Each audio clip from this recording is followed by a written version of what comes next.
Bonjour and welcome to another late video. Sorry everyone, sorry.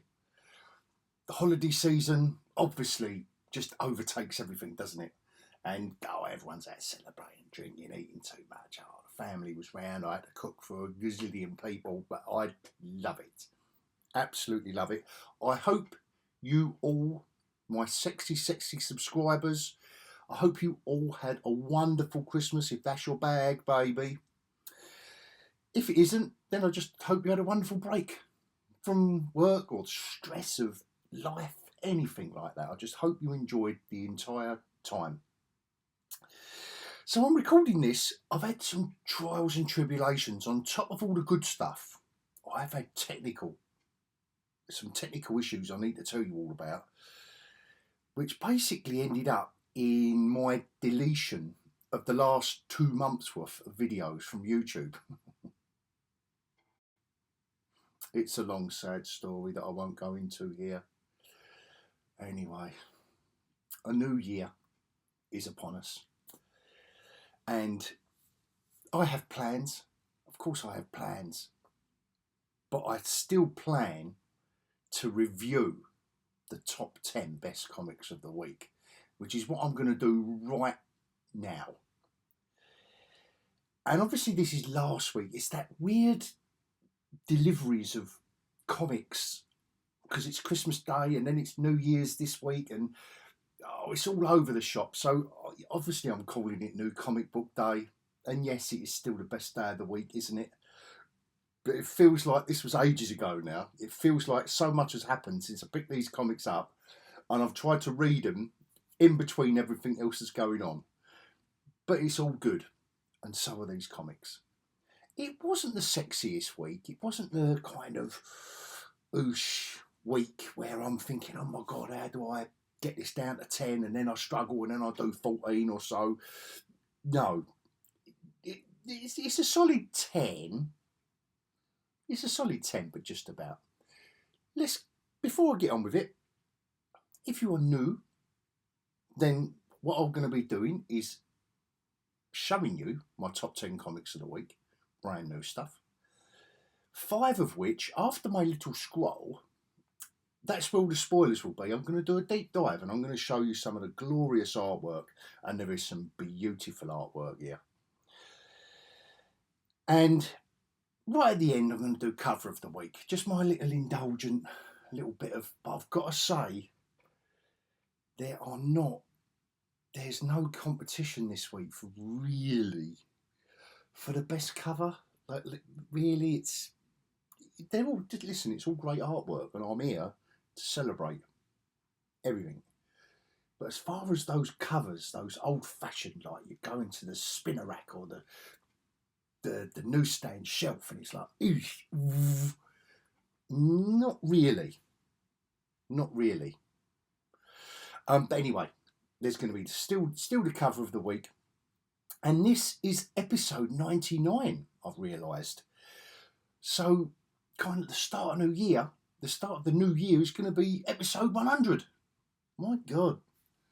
Been doing it for a while now, haven't I? At least got a couple of dozen of you on board in the meanwhile. And thank you for that. Thank you for that. Let's get on with it. What I've noticed here, we've got some bookends this week again. I forget what they were last week, the bookends. I think it might have been Distillery. This week is Batman. There are 3 Bat books in the top 10 here in 1 week. But DC smash it out of they do. They're smashing it with their main character. If only Marvel could do that with one of their main ones, that would be really nice. Anyway, let's start off. Honourable mentions. I'm not going to do a deep dive in any of these. This continues to be a worthy successor to the original, Jeff Loeb, Tim Sale from yonks ago. They're doing a different artist in every issue. I've got to admit, Cliff trying, I know what they're going for. Listen, he can draw better than me, but I don't know if he's got the dynamism needed for this. But it was, anyway, it's solid. It's solid, but one of the weaker issues. But a lot goes on. So, like I say, it's still a great comic. It's still a great chapter in that ongoing, in that volume of the last Halloween. Oh, there were 3 releases from Ghost Machine this week, and they're all in my top 10. Just absolutely outstanding writing, artwork. If I was going to nitpick, and you've got to, when someone's at the top of the tree, you have got to nitpick. And Ghost Machine are at the top of the tree. I would just say that the art on this is I'm enjoying it. Don't get me wrong. Like I say, it's in my top 10. It's not a whinge of the week or anything like that. All I'm saying is this is the weakest one. It's their latest release, but I'm just making a note, but it is their weakest, for me, it's their weakest release. It's a little bit disjointed. I think it's a little bit disjointed. The narrative, it's looser than the others. The others are so tweet. They're so tweet that but like I say, I'm nitpicking. This is in my top 10. It's first 2 issues. Great. This is great stuff. And I go to the Ghost Machine stuff first. And it was the other 2 titles that come out first, and then this before I read anything else. So, and it's in my top 10. Consistently, that's the word I always use, guys. You know that. Another great issue, post-apocalyptic Western. Just great stuff. Jeff Johns is having a ball with the stuff he's writing for Ghost Machine. You can tell he's so heavily invested. Not that he wasn't before, don't get me wrong, but when it's your create your own stuff, it's a different proposition. And again, we've got 2. We've got 2 from Mr. Brian Hill to round out my first 5, which is this. Again, consistent. We are issue 11, and I tell you what Brian Hill has packed into these first 11 issues. I do thoroughly recommend this. If you're not reading it, you haven't picked it up, and it's all getting a bit much. For me, this has been the best. This has been consistent. Because of its consistency, I've got to rate this the best. I did enjoy the Ultimate Universe issue 1, because I think I've done that last week as well. But for consistency over nearly a year, Brian Hill has really been bringing it. I like his style of writing. He really, really gets on with it, and I applaud him for that. I just look forward to, and it's not heavy on the words. He gets on with it. He's got a bit of action in there. In a way, it's classic. It's classic comics. They've swapped the art team around, but the art team's been good. That's Marvel. You've got to get past that. The only thing I will say is, you see that cover. I read the comic. I got to the end. When I put it down and looked at the cover, I thought, hold on, she ain't in it. This scene doesn't happen. Now, I'm all for a cover that is just a mood piece to have. That's why I do cover of the week, a mood piece to get you to buy that issue. But she is literally not in it. This scene doesn't happen. I don't know if they put the wrong cover on it. I mean, I wouldn't even mind if it was Black Panther diving through the air with his claws out going rah. Okay, that scene may not appear in the comic, but it's Black Panther on the cover. This I haven't got a clue. It can actually this week's no prize. If anyone can let me know why that cover is on that issue, if you could let me know, did I miss something? I'm pretty sure I was concentrating.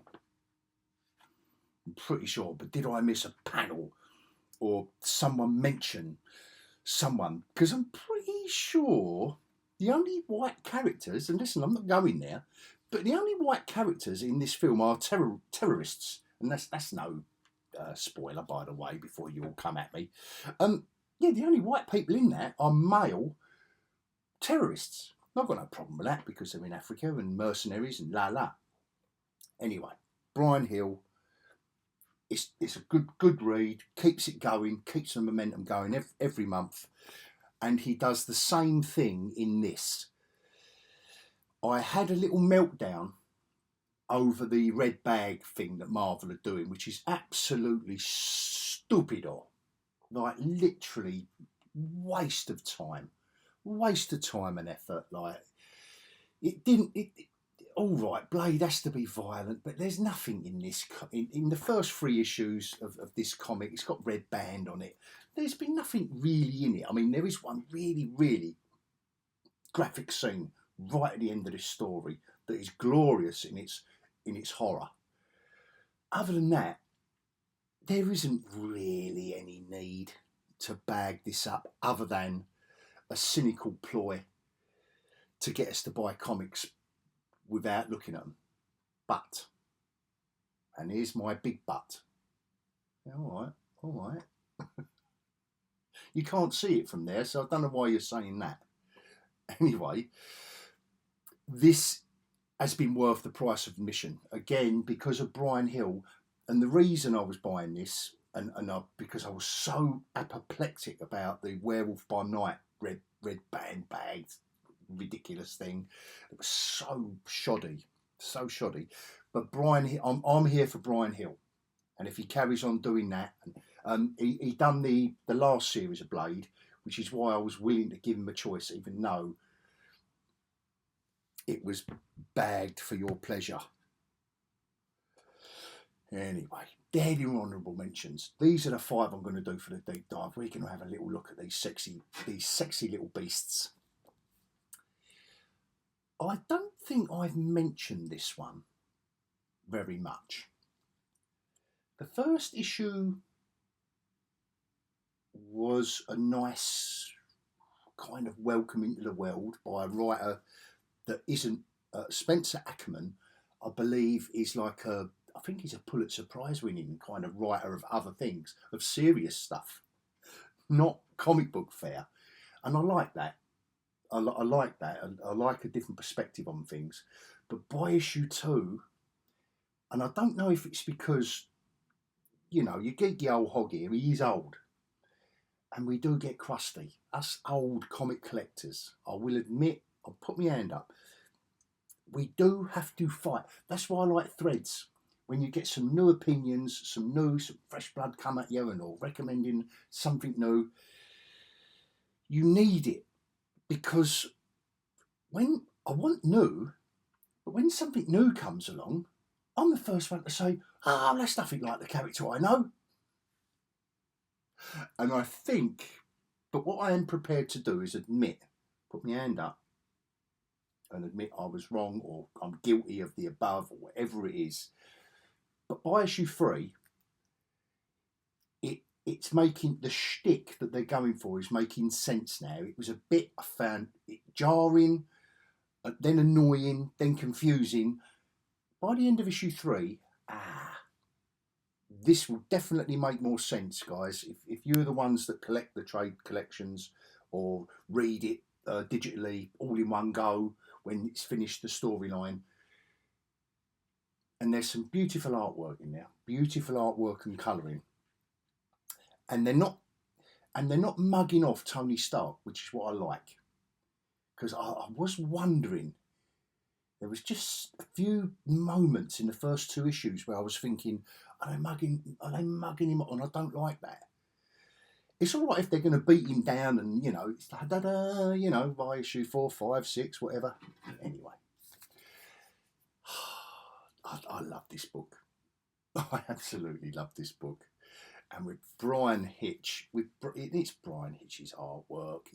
You know Jeff Johns is going to town, and Brian Hitch can't not go to town on his artwork. He just can't.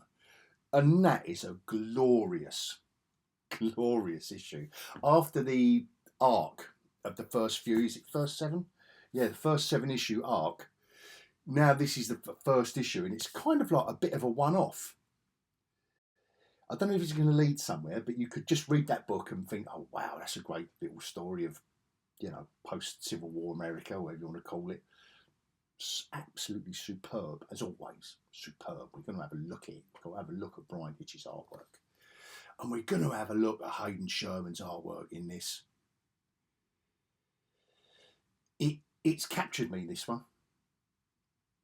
Again, wasn't sure about the absolute stuff.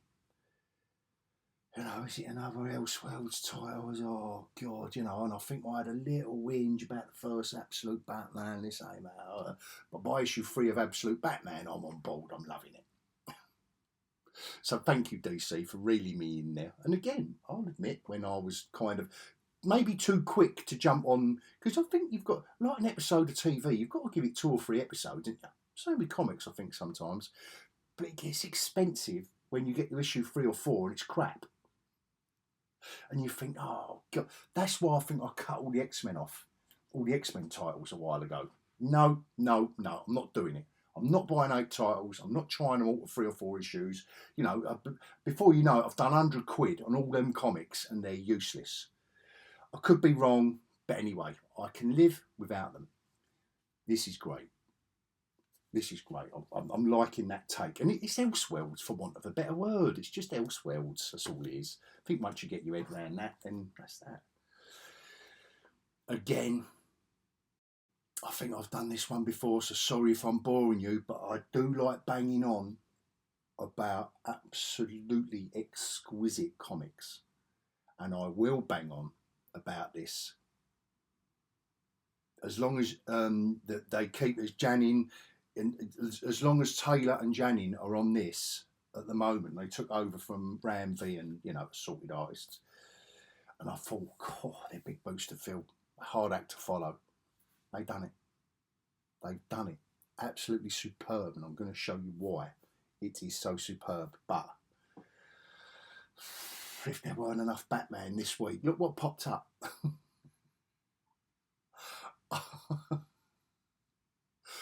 It's only a few months late, isn't it? Don't worry about it. It's only a few months late.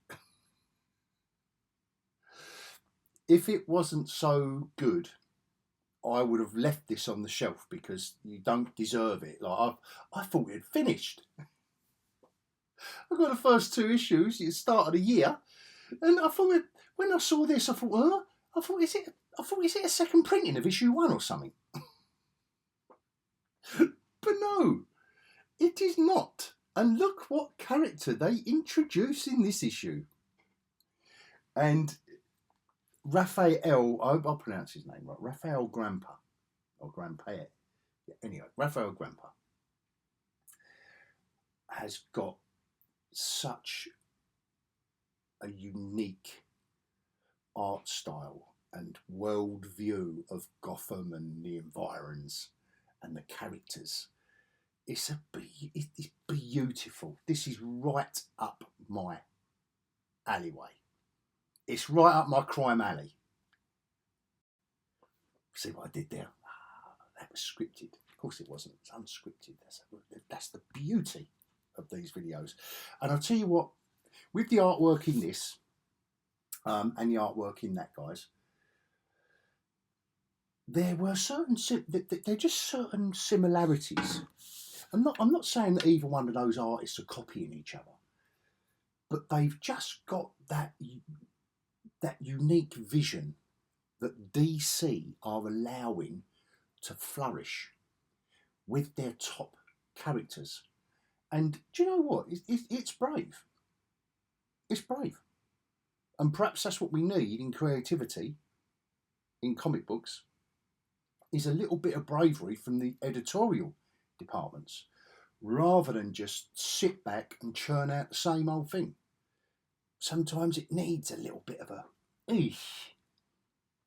It certainly needs new characters, but I'm going to be doing that in my top 10 of the year, which will be henceforth and forthcoming. But until then, please join me after my delightful homemade scroll for a deep dive on those top 5 little bad boys, and then the cover of the week, and then you can go and live your lives and celebrate your New Year's.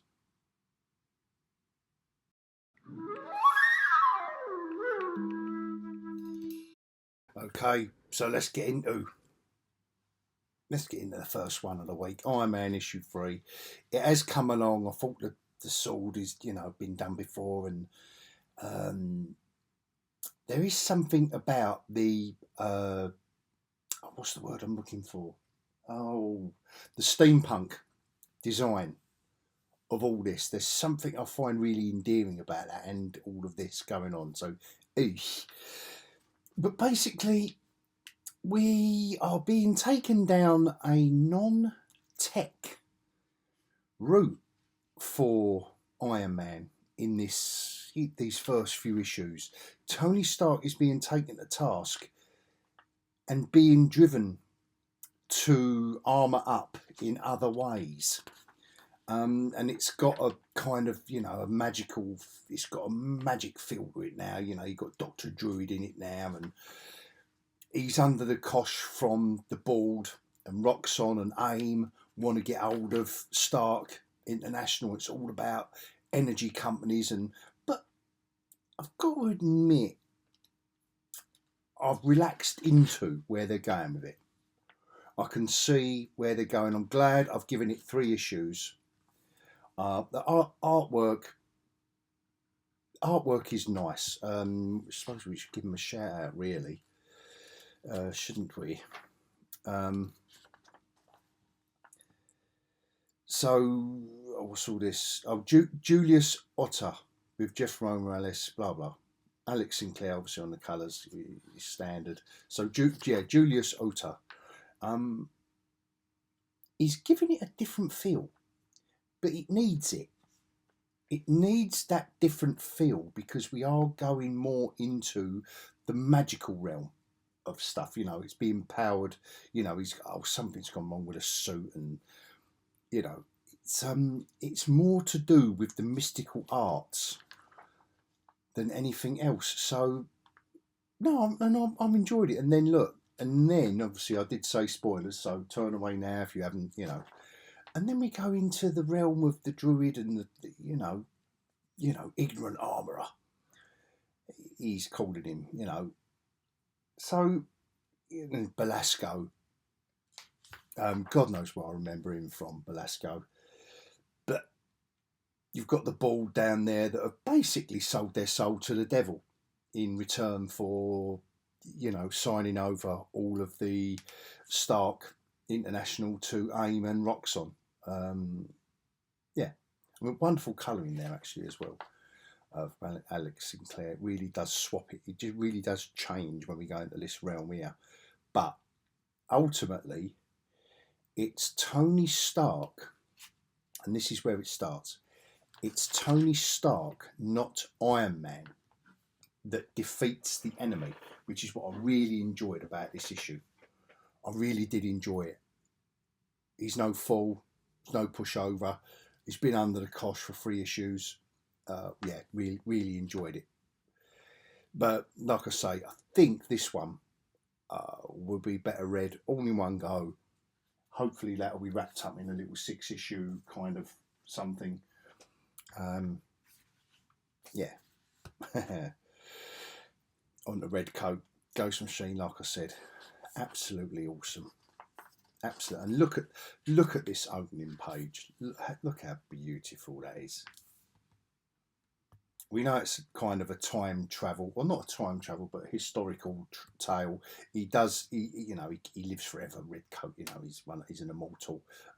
Like I've said before, it reminds me of Highlander. Imagine Highlander, but Highlander was a Redcoat from the Civil War. So look at this, beautiful, absolutely stunning. Everyone involved: Brian Hitch, Andrew Curry, and Brad Anderson on the colours. Look at that. And it goes from there. And this is, like I say, this is how he's almost contained himself here, Brian Hitch, hasn't he? And this, like I said, this is kind of like a one-off where there's this murderous family in this hut in the middle of nowhere that Simon Pure happens to knock on their door.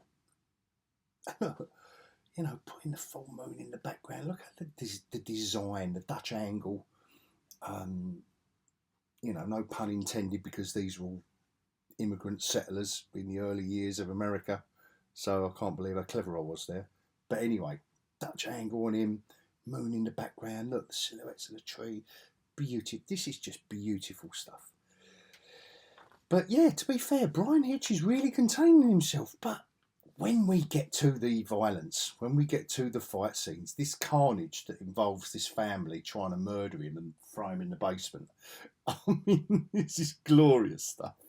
How many panels we got there? We got 11 panels. It's glorious, glorious stuff. And it's still Brian Hitch, it's still Jeff Johns, and it's still off the scale. He has to give us, he's given us 11 panels, but now he's got to give us a page. Look, knife hanging out of him.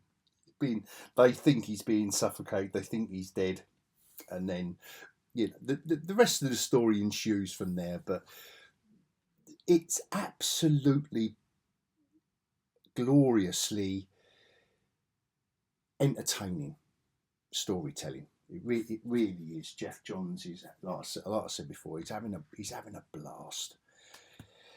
This one, like I say, has grown on me. Kelly Thompson on the writing, and this artwork is so not Wonder Woman, but suits this. You know, it's not in the, say, like a George Perez or Brian Bolland doing the covers for Wonder Woman. Look, this is a Wonder Woman. This is different. And where it's come from, and I think this is beautiful stuff from Hayden Christensen. Really, it is Hayden Christensen, isn't it? No, Hayden Sherman. I do apologise. Hayden Sherman. It really, look at this. And it's not like how Wonder Woman, you know, is it a little bit cartoony? Yeah, it kind of is. But again, like I previously mentioned, it is a unique vision. Even, you know, Slice, you know, it is a unique vision from Kelly Thompson and Hayden Sherman. It really is. Geordie Belair on the colours, as usual, doing a sterling, a beautiful job as always. You know, this, you don't get these panels pop in unless you've got a great colourist behind you. And it's just so totally different. It reminds me of like an indie. You know, if back in the day in the 80s and 90s, like an indie comics book team got hold of the superheroes, this is how they would do it. You know, there's her mum, and like I say, spoilers if you don't want to see what happens here. You know, she's by the fire. Mum wakes up. What have you done? Oh, I don't know. No, she's by the fire. Look, she's looking a bit. What's it? And she's chopped her arm off in sacrifice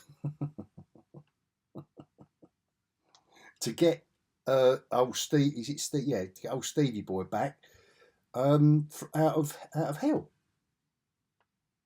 So yeah, it's great. Just great stuff. Just fell in love with it more and more and more. Look at this. This is brave. For DC, this is one of DC's top 3 characters. They do movies of this character, but they've got a roaming around here, drawn in this style with one arm. Beautiful. And still tackling the enemy, helping old, what's his name? It's Steve Trevor, yeah. Helping old Steve out. Yeah, just lovely stuff. Really is. Look, just drink it in. Detail in it as well, to be fair. And is it a little bit cartoony? Yeah, you can call it that, but I'd rather call it a unique style. Yeah, I'd rather call it unique rather than cartoony, to be fair. And it is a little bit unfair on Hayden Sherman's style. So yeah, great cover as well. Says it all. Well, you know. Oh, and here we go. More. To be honest, this is more traditional fare, but when simple stories are told well, you can't not fall in love. You know, Tom Taylor is just weaving this story, and I'm loving the dynamic between our main two. Yes, Batman's got to be a bit hench, but not absolute Batman. And look at panels like this are just beautiful. Look at the work involved in that from Michael Janin. You know, Bullock Batman, a proper kind of weird perspective shot of Gotham, all the action shots you need, and it is a detective story. I love this scene right here. This scene right here where they're on the balcony. You know, Batman's telling Robin to shush. Look, they're literally hiding. I don't think I've ever seen that before. Batman hiding on a balcony while there's someone in the room. I must admit, it did give me a little chuckle. And here they go. Look, they're listening to see who they are. Blah blah. You know, let's ask them. You know, he's still whispering. Batman's still whispering. Oh, great! This is great stuff. This is, for me, just proper Batman. It's action. He's a detective. There's a mystery to be solved, and yeah, he's great. It's great stuff. And this mysterious figure here that's giving him this certain something to revitalise himself. Yeah, and you know, there's something going on here. Otherwise, we wouldn't have made her so gorgeous. You know, a little bit of a date night, look in a posh frock. Nice, very, very nice. For me, spot on. And she's obviously taking the little revitalisation. Because they have a little, you know, they get mugged. But Bruce does think that this has been staged so she could show off. But yeah, look, all the action. Very, very dynamic art from Michael Janin, and I love it. I mean, I'm thoroughly enjoying every page of that, but not as much as I'm enjoying this weird, wonderful Raphael Grandpa on this. Look. And apologies, because obviously it's a square bound format, so I will do my best to show off some of this wonderfully beautiful art. Like I say, I know I said a unique style. I think I've done this before in my top 10s as well. So it's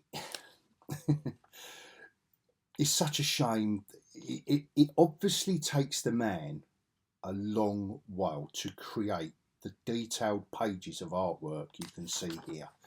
There is not a page. Look at this stuff. Look at this. It's like a weird mashup of Mobius and Frank Quietly. His art style, but within that it's just a weird and wonderful storyline about, you know, a dark underbelly of Gotham that Batman's know nothing about. And then we're introduced issue 3. We've got these, you know, these people here, and here's our big bad from issue 1. And look at this little this little fella turning up. Want to hear a joke? Where's this going? Well, we've already seen the cover, haven't we? So we know where it's going. But look, it's just absolutely stunning. Stunning. To draw a panel, how long do we think the Raphael Grandpa spent doing that one panel? In that perspective, doing these wires, doing those pipes. How long do we think he spent on that? And we wonder why it's so many months late. But I think DC should have just, you know, paid the man for the pages he was doing, and then when he got 3 issues, if it's 4 issues, when he got 3 issues done, just say, right, we're going to start releasing them now, mate. You've just got to get the 4th issue done. He's laying on the grave there, look. It's dark. It's dark stuff. This is all in his head, you know, with his mum, look, shedding a tear, walking down Crime Alley, the pearls, blood, you know, all the classic tropes. The letter, but no, he's, you know, laying on the grave, look, Bruce, let's go home. No, this is home. Yeah, definitely. 100%. And also, So look, just the detail of every page. You could just keep going through the pages and pages and pages. You know, baggy boots makes no sense doing what she's doing, right? Having loosely tied boots would make no sense whatsoever, but stylistically works beautifully. It's just a beautiful thing. Doesn't have to make sense. You are swept along in the just in the weirdness of everything that's going on. And look, I love the way this was done as well, with the machine gun bullets hitting the car. Oh, Gordon, you know, ducking for cover. Great stuff. Here they go. Here they go. Look, these boots are getting baggier and baggier. You know, if she jumped off the top of that building, she'd probably lose her. The boots would stay there and she'd end up on the floor barefoot. But I don't care. I don't care. That mask makes no sense. Apart from it fits this storyline. You know, masks and capes and boots and just wonderful, wonderful, wonderful stuff. Yeah, love it. Love it. Book of the week by far. And that's not withstanding that it was a quiet week, but this would have been by far. And I think you'll be seeing this in my top 10 of the year, to be fair. Anyway, guys, cover of the week. Put another Batman one in there. I think that's Janin again. Yeah, it is Janin. I think that is quite it's beautifully coloured, I think. I think that's a very, and so is that. With your greens and your reds. You know, I know it's classic stuff, colour-wise, but to sell a Wonder Woman, is it? It's a different Wonder Woman they're trying to sell there, for sure. I like the steampunk. I think that's quite a cracking. Obviously, action with a little bit of a action pose with the sword. Love it. And then we've got good old Redcoat. Look, and we've got good old Brian Hitch. With a double page spread. Look at that. And again, nothing at all to do with what's inside. Nothing at all to do. All these dead bodies. Nothing at all to do anything. But just a great. But obviously, until you look at it like that, as a stunning piece of artwork, you know, with a gun, you know. But that's widescreen Hitch, man. That's widescreen Hitch. We love him. We love him for that. Well, I certainly do. But is it cover of the week? No, it's not, because it's a wraparound and it's not. No, it doesn't. It doesn't draw your attention. Look, I'm going to cut straight to the chase, guys. That is a creepy. Is it a toy or is it a child? It's obviously Joker. That would. I don't care what age you are. That's drawing my attention. With 100%. 100%. So I'm making that cover of the week and book of the week. Doesn't often happen, but it's happened right now. Thank you. If you have followed me that far, thank you so much. No prize, because I'm already giving one away. So no prize for following me this far. But if you have, know that I love you. And I will see you on the next episode, which will be in the new year. And hopefully you can join me for my top 10. So thank you so much for everything this year, if you followed me this far, and followed me this far through the year. Thank you so much, and I will bid you all adios.